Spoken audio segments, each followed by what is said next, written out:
now we are going to learn how to mix Pregnyl. Pregnyl comes in a box that looks like this.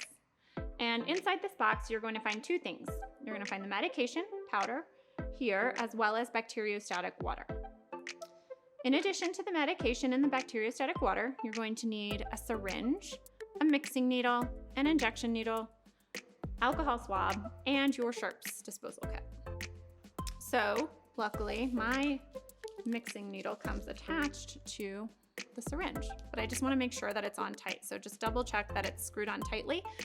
Otherwise, it'll create a mess. So nobody wants that. So the first thing I'm going to do is, these both would have little plastic tops on them. You're going to pop them off and then use your alcohol wipe and wipe off the rubber stopper on both of those.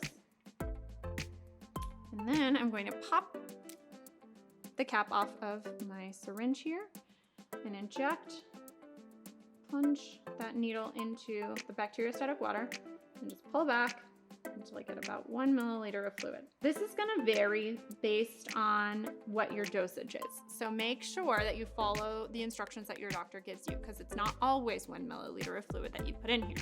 But for our purposes today, that's what we're doing. Now, we're gonna put this milliliter of fluid into the powder vial.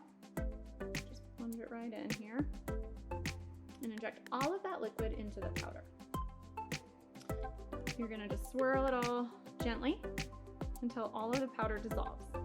Now, to get this out, you're gonna kind of bring it up here right in front of your face, pull that needle till it almost looks like it's gonna come out the bottom, and there's a window.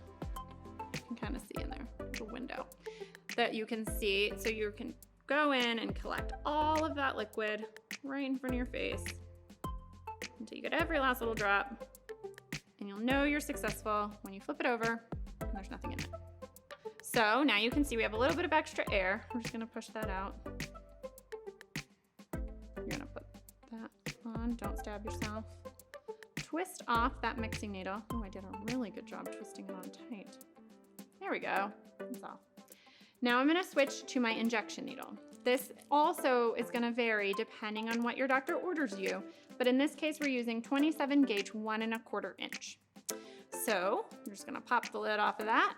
You see one little drop of liquid coming out the top because we already got rid of that air bubble. And now you're ready for your injection.